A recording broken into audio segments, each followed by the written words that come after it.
Herkese merhaba arkadaşlar. Astronom Astroloji Dünyası'na hepiniz hoş geldiniz.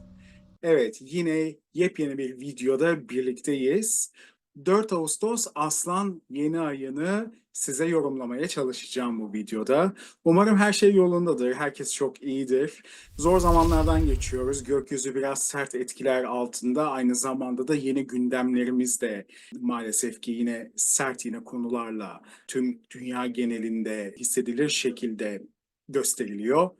Umarım her şey hani istenildiği gibi güzellikle iyi şekilde ilerler ve sonuçlanır diyelim. Evet, bugün 4 Ağustos Aslan yeni ayı ile ilgili size bir takım yine bilgiler vermeye çalışacağım. Yine sabit yıldızlardan bahsedeceğim size. Çünkü aktivasyon indeksi yüksek olan sabit yıldızlar etki edecek bu yeni ayda ve sonrasında da yine dünya etkileriyle alakalı olarak size bir takım yine bilgiler vermeye çalışacağım arkadaşlar. Her zaman olduğu gibi. Ama öncelikle kanalıma abone olmayı, videolarımı beğenmeyi ve yorum yapmayı unutmazsanız çok çok sevinirim. Çünkü bu en azından benim için de bir motivasyon olmuş oluyor. Hem sizler de daha fazla bu videonun hani öne çıkmasına yardımcı oluyorsunuz ve birçok kişiye de ulaşmış oluyor arkadaşlar. Şimdi öncelikli olarak tabii yine sabit yıldızlardan bahsedeceğiz ama sabit yıldızlara geçmeden önce şöyle kısaca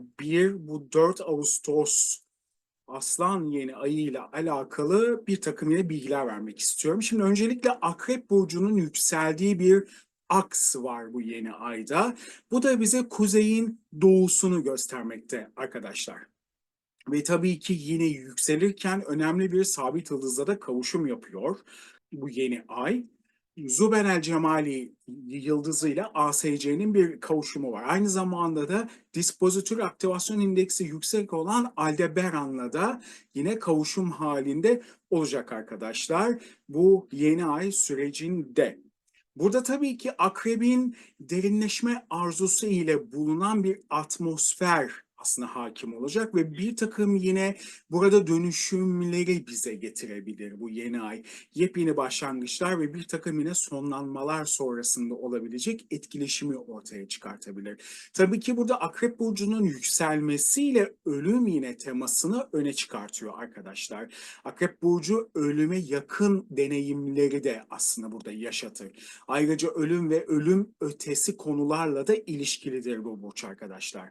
Tabii ki burada yeni ay Aslan Burcu'nda gerçekleşiyor. Burada da riskli işlerin yine cesaretli şekilde yapılabileceğini aslında burada bize gösteriyor ve yine burada liderler, yöneticiler, hani hükümetin yine başındaki insanları işaret ediyor ve onların güçlerinin ortaya çıkmasını, güç yine sahibi kişilerin vurgulu olacağını burada göstermekte. Tabii bu alanda da yine arkadaşlar kendini burada bu liderlerin cesaretli şekilde gösterebilmesi de çok önemli oluyor. Tabii ki burada bu alanda kendini gösterme konusunda da bir yine testten burada geçme durumu söz konusu olabilir. Böyle bir etkiyi verebilir. Çünkü alınan burada kararlar ya da yapılan eylemler riskli olabilir ve bu yüzden yine gözden yine düşmeye ya da pozisyon yine kaybı gibi bir takım stresli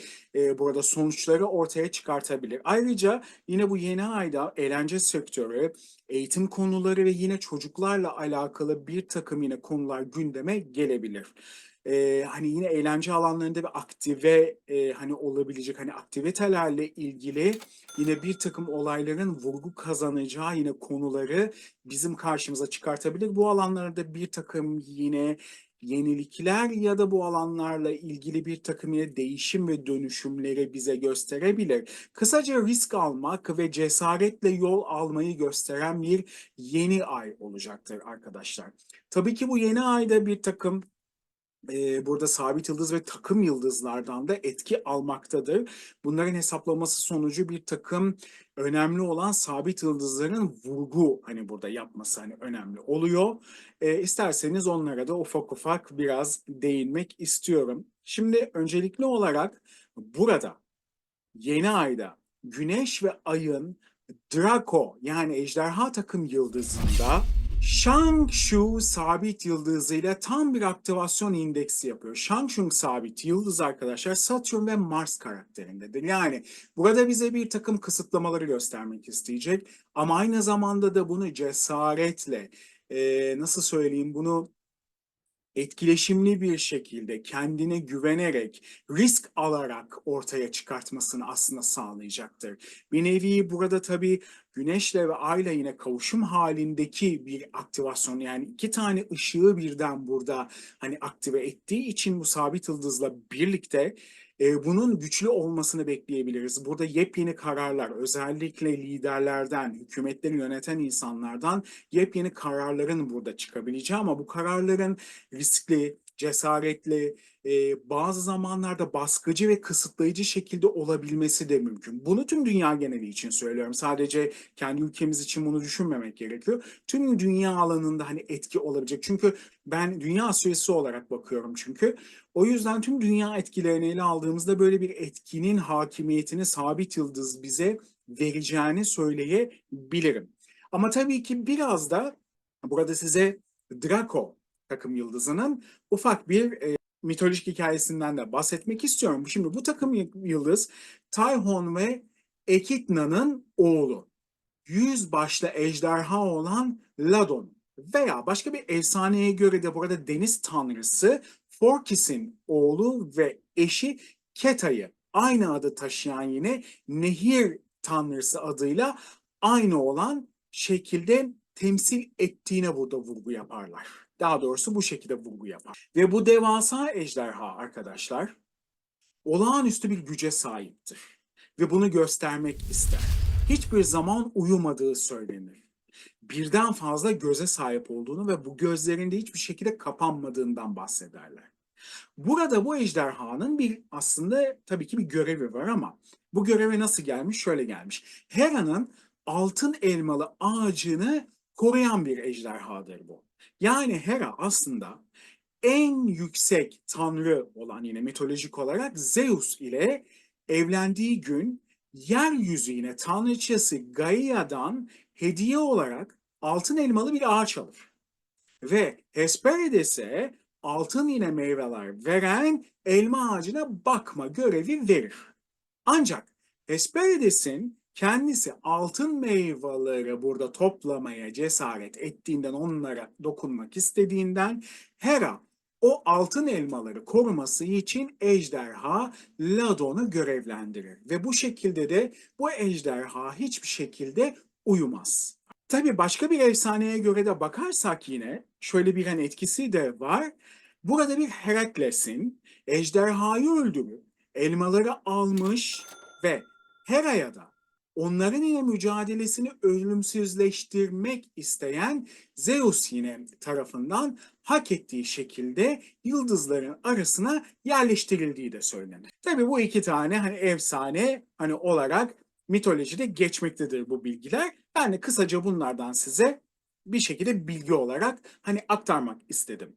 Ama astrolojik olarak biz etkiye baktığımız zaman burada Draco veya ejderha takım yıldızı tüm insan ırkının bilgisini koruduğu ve gökyüzündeki önemli bir takım yıldız olduğu aslında burada vurgulanıyor astrolojik olarak. Ve bu görüşü ortaya koymanın da bir takım tabii ki burada nedenleri oluyor. Ejderha burada üzerinde altın elmaların yine yetiştiği ağacın korumacısı olarak da bir şekilde geçiyor.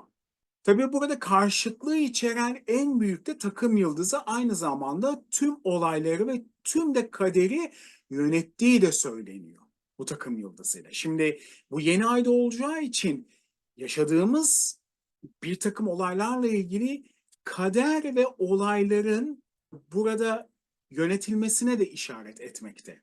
Ve bu şekilde ejderha takım yıldızı ister yaratıcı olsun, ister yıkıcı etkide olsun dünyayı çevreleyen tüm enerjiyi içerir arkadaşlar. Ve gelişmiş ejderha tüm burada bilgiyi içeren ve yine kaderin yönetilmesini sağlayan gelişmiş kozmik bilinci doğrudan da gösterir ve sonsuz uyanıklığı da burada temsil eder. Yani burada şunu söylemek istiyor, gözünü dört aç. Aynı zamanda bu takım yıldızının astrolojik etkilerinde burada din adamlarına ve bilim adamlarına da burada işaret etmekte.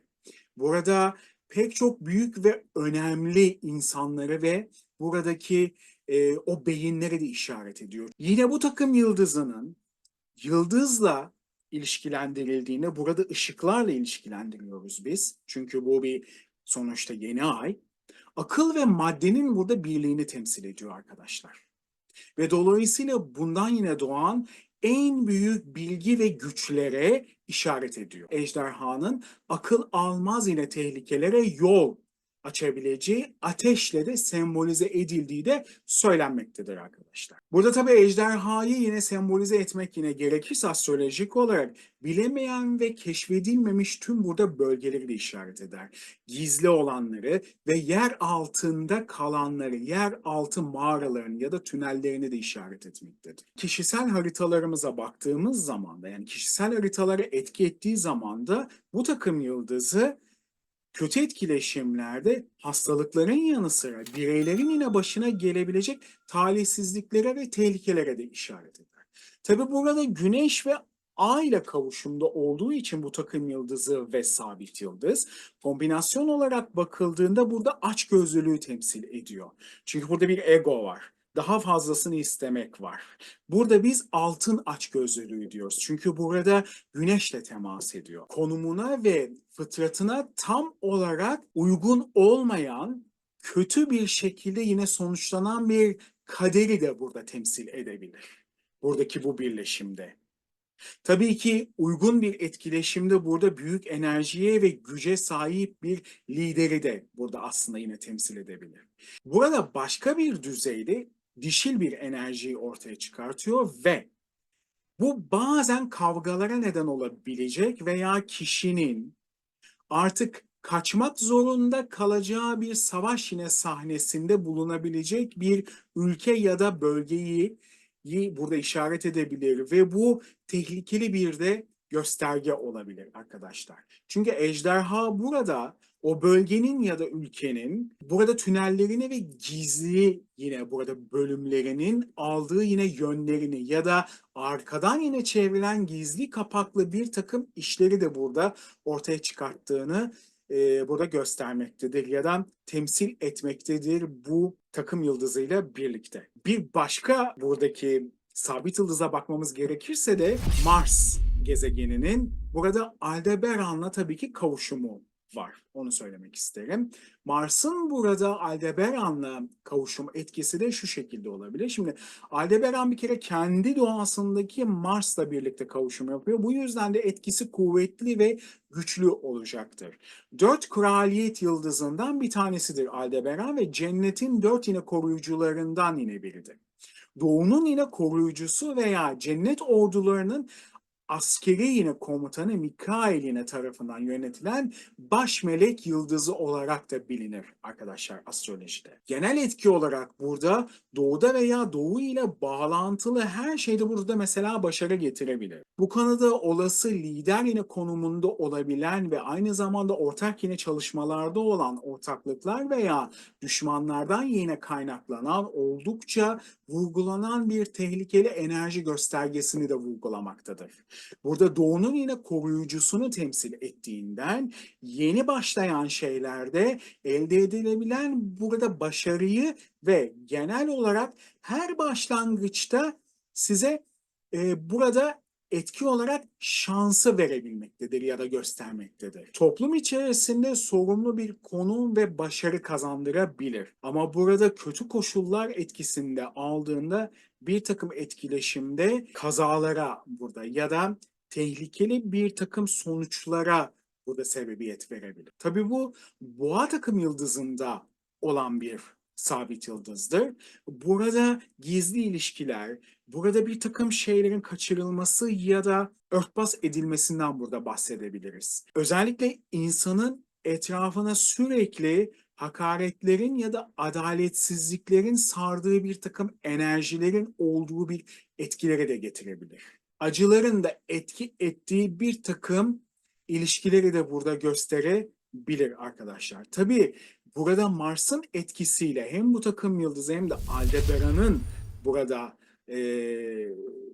güçlü şekilde kavuşum halinden olması bir kere burada kötücül bir gezegenle etkileşimde olduğundan burada bir takım hızlı gelişebilecek belaları, hızlı gelişebilecek bir takım sorunları ortaya çıkartabilir. Ve bununla birlikte burada savaşlar, işgaller, yangınlar ve patlamalar, facialar, ülke liderleriyle alakalı bir takım olumsuz yine konular, özellikle uçak ve gemi kazaları, ateşli hastalıklara açıklık verebilir arkadaşlar. Bir de arkadaşlar ASC ile birlikte burada videonun yine başında söylediğim gibi bu Züben El Cemali sabit yıldızı ya da Kiffa Borealis diye de geçiyor.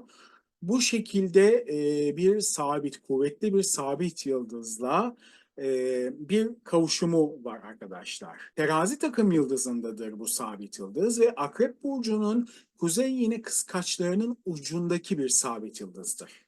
Yıldızın genel etkisinden bahsetmek istersek, bu yıldız alışılmadık derecede derin zihin yetenekleri verir. Ve burada yine dolayısıyla insanlara adil yine yargılama eğilimini gösterebilir. Tabi burada güney ölçeğiyle temsil edilen yetersiz değer veya yarım yine bilginin aksine buradaki Zuben el Cemali sabit yıldızı tam burada değeri yani tam burada bilgiyi de aslında temsil eder. Ve burada belli bir bilgeliği de burada getirir. Şimdi ASC'de yükseldiği için burada kişiye özellikle liderlere burada tabii yeni ay olarak baktığımızda bilgeliğinin ön plana çıkmasını ve o şekilde davranması gerektiğini işaret edebilir arkadaşlar. Önemli bir sabit yıldızdır. Burada çünkü kişilere şans da getirebilir, güç de verebilir ve yükselme de getirebilir arkadaşlar. Ama tabii olumsuz bir etkileşim içerisinde olduğu zaman savaş sırasında veya diğer sıralarda felaketler burada getirebilir ve mal kayıplarına burada sebebiyet verebilir bu sabit yıldız etkisinde. Evet tabii burada terazi takım yıldızı olduğu için burada terazi takım yıldızı bir kere hani adalet ilkesinin her şeyiyle burada bağlantılı olacaktır. Aynı şekilde özellikle günlük yaşamda yaşanan adalet yine türünü burada gösterebilir. İşte her türlü ölçümün aslında sadece iki tarafın ilişkisini temsil etmesi gibi insanların başına gelen ilişkiler yine yoluyla da ruhta bulunan doğruluğu burada belirtmek de yine bu takım yıldızı doğasındadır ve dolayısıyla da Zuben el Canabi sabit yıldızıyla yine birlikte bunu da tezahür etmek isteyecektir bu zamanlar içerisinde arkadaşlar. Şimdi de ufak ufak size sabit yıldızlarla ilgili küçük bilgiler verdikten sonra bu yeni ay ile alakalı biraz da dünya etkilerine bakalım isterseniz arkadaşlar. Zaten hemen astrolojik haritayı da burada göreceksiniz.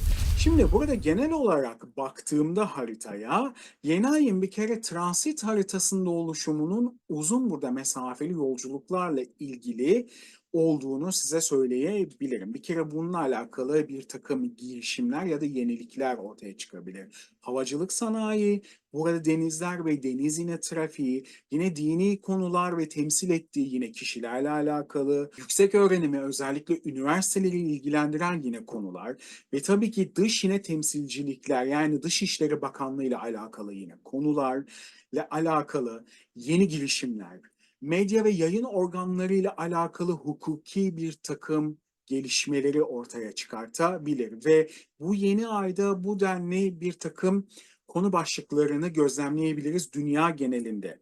Tabii ki burada baktığımızda Güneş'in kendi yönettiği alanda, o burçta olması da ona gücünü ve kuvvetini rahatlıkla, cesaretle göstereceğini ve liderler adına da riskli ve cesaretli adımların atılabileceğini burada gösteriyor. Uluslararası alanlarda tabii ki burada başarılar da gelebilir arkadaşlar ve ülke ziyaretlerinde artışlar mesela olabilir. Özellikle liderler adına. Burada yine liderlerin gücünün artacağı etkilerde olabilir. Bu dönem dış ticarette özellikle gemi taşımacılığı alanında bir takım yine kazanımların elde edilebileceği olumlu burada gelişmelere de vurgu yapabilir. Kadın hakları adına hukuki alanda yeni yasa tasarıları gündeme gelebilir ve bu alanda cesur yine girişimleri de gözlemleyebiliriz. Ordu ve donanmalarla ilgili hareketlenme ve girişimler söz konusu olabilir arkadaşlar. Yeni operasyonlar ve bildiğiniz gibi sıcak bölgelerdeki olayların artması ve olağan da tansiyonun eyleme geçmesi de söz konusu olabilir. Yani bir atak, bir saldırı şekline dönüşebilir. Aynı zamanda yine dünya genelinde failin meçhul cinayetlerin yine gerçekleşmesi, özellikle kadın cinayetleri ve yine kadın ve çocuklar adına üzücü bir takım yine gelişmeleri haberlerde gözlemleyebiliriz ya da duyabiliriz. Böyle bir etki verebilir. İlaçlarla ilgili ciddi sorun ve problemler ortaya çıkabilir arkadaşlar. Bunu sadece aşılar için gözlemlemeyin. Yani hali hazırda piyasada olan birçok hani ilaç için bu denli etkileşimler olabilir ve bunlarla alakalı ilaç firmalarına dava açılışlarında artışlar olabilir. Salgın hastalıklar adına baktığım zaman riskli bir dönemi gösteriyor ve yeni virüslerin de yayılımında hızının artabileceği bir takım etkileri verebilir. Hükümetler adına duyuru ve halka yönelik bir takım açıklama ve yine konuşmaların, bilgi paylaşımının olabileceği bir yine dönem olabilir arkadaşlar. Özellikle Merkür'ün retro hareketini göz önüne alırsak, yeni ay oluşumu itibariyle bir Mars karesi de aslında burada gözlemliyoruz. Ve burada iletişimde zorluklardan bir kere bahsetmemiz de mümkün ki zaten bunu birkaç gün öncesinden de deneyimledik arkadaşlar. Ülke dışı yine temsilciliklerle iletişimde gergin burada diyalogları işaret edebilir. Sert ifadeler olabilir. Sözleşmelerde anlaşmalar da zorluklar olabilir ve gecikmeler olabilir. İşlem biraz uzun sürebilir bu etkiyle birlikte. Bir iki günde belki çözülemeyebilir ama tabii bunların hepsi birer astrolojik öngörüdür. Hani illaki bu şekilde olacak diye bir garanti yoktur. Çünkü astroloji bir olasılık sistemidir arkadaşlar. Yani olabilirliği verir. Çünkü en doğrusunu Allahu alem, yani Allah'tan başka hiç kimse bilemez. Hukuki yine burada davaların oluşmasına mümkün olabilir bu yani alanla alakalı olarak. Astrometeorolojik olarak baktığım zaman bu yeni ay arkadaşlar sert rüzgarların ulaşabileceği fırtınaları ve kasırgaları burada gündeme getirebilir dünya genelinde. Bunu gözlemleyebiliriz. Bunda da olumsuz yine koşullar ve insanlar adına da bir takım yine kayıplar söz konusu olabilir. Suç oranlarında artışlar, özellikle sahtekarlık ve dolandırıcılıkta artış bir kere gözlemlenebilir. Özellikle siber alanda bilmediğiniz buradaki programları kullanmanız bir takım sizi riskli ortamların içerisine atabilir. Burada veri hırsızlığına ve verilerin burada çalınmasına ve akabinde de kişisel bir takım yine burada kayıpları da vurgu yapabilir. Bu konuda da dikkatli olmanızı öneriyorum arkadaşlar. Moda ve moda tasarımı, dekorasyon, giyim yine kuşam ve kozmetik sektörlerinin de etkileyebilecek etkiler de ortaya çıkabilir. Bu sektörde bazı firmalarda sonlanmalar, iflaslar mesela görülebilir. Dış ticaretle ilgili finansal yine alanlarda bu firmaların zorlanmaları söz konusu olabilir ve akabinde hukuki alanlarda davalarla yine yüzleşmek zorunda kalabilirler. Ülkeler adına diğer ülkelerle ilişkilerde bir kere yoğunlaşma ve ülkelerin yine güvenliği adına hareket etme yönünde de ciddi yine kararların alınacağı bir takım etkileri verebilir. Ülkelerin açık düşmanlardan zarar görme ihtimalinin yüksek olduğu, özellikle savaş atmosferinin açığa çıktığı, bunu zaten sabit yıldız etkisinde de bahsetmiştim, etkilerin yüksek olduğu bir dönemi işaret edebilir arkadaşlar. Uluslararası barış anlaşmalarında zorlanmalar ve sıkıntıları ortaya çıkartabilir. Özellikle kişisel arasında boşanmalarda artışların ve ikili ilişkilerde yine zorlanma, kısıtlanma ve bitmelerin sıkıntılı yine konuların ortaya çıkabileceği etkileri de verebilir. Beklenmedik olumsuzluklar yine yaşanılabilir. Özellikle kişilerin sözlerine güvenilmeyecek, burada sözlerin yine tutulmadığı, hatta arkadan bir takım işlerin döndüğü ve bunların hani olaylara yine yansıdığı bir takım etkiler olabilir. Finansal anlamda zorlanmalar ve sıkıntılar olasıdır arkadaşlar. Özellikle burada bankalarla ilgili bir takım sorun ve sıkıntılar üst noktaya çıkabilir. Burada borsayla alakalı ciddi düşüşler beklenebilir. Buna işaret ediyor çünkü gökyüzü. Bu sayede ciddi yine finansal yine kayıplar içerisinde kişiler görülebilir. Vergilerde yeni yaptırımlar ortaya çıkabilir ve tahsilatları ödemekte zorlanmalar olabilir. Hisse senetlerinde özellikle çalkantılı bir dönem olabilir arkadaşlar. İvme tam istenildiği gibi olmayabilir. Emtia ve benzeri alanlarda aslında riskli bir dönemde olduğumuzu gösterir. Aslında kısaca özetlemek yine gerekirse burada yenilik anlamında değişim ve dönüşümün hızlı olacağı ve olayların kolay şekilde gerçekleşebileceği bir takım zamanları burada işaret ediyor bu yeni ayda. Burada baskılamaların sonucu tepkilerin olabileceği ve bunun neticesinde de bir takım zorlanmaların ortaya çıkabileceği bir dönemi de işaret ediyor. Alternatif yine kaynak alanlarının ortaya çıkacağı ve günlük rutini burada değiştireceği bir takım adımların da atılacağı burada gelişmeleri de gözlemleyebiliriz.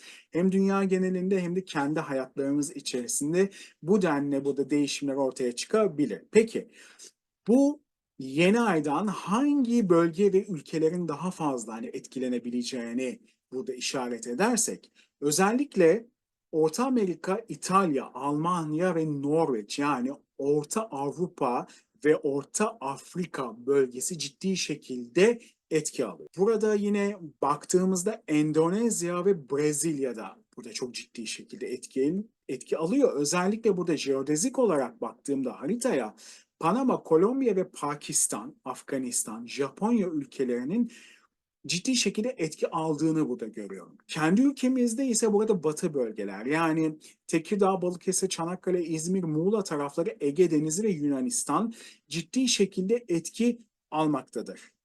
Amerika bölgesine baktığım zaman ise Amerika Birleşik Devletleri'nde özellikle eyalet olarak Arizona, Utah ve Montana ciddi şekilde etki almaktadır arkadaşlar. Umarım her şey bizim istediğimiz ve insanlığın hayrına olur ve güzellikle olur ve hiçbir şekilde ciddi ve büyük bir olaylar olmadan iyi şekilde anlaşmalar ve sözleşmeler yapılır ve kötü olan her şey sonlanır arkadaşlar. Sizin hayatlarınıza da bu yeni ay eğer ki kötü bir şeyler yaşıyorsanız bir an önce onun sonlanması ve sizin için en iyi, en güzel, en iyi şekilde şeylerin ortaya çıkmasını burada temenni ediyorum. Ve izlediğiniz için bu videoyu da hepinize çok teşekkür ediyorum. Unutmadan da şunu hatırlatmak istiyorum. Kanalıma abone olmayı, videolarımı beğenmeyi ve yorum yapmayı unutmazsanız hepinize minnettar kalırım. Bir sonraki videoda görüşmek üzere diyorum. Sağlıkla kalın, hoşça kalın. Görüşmek üzere.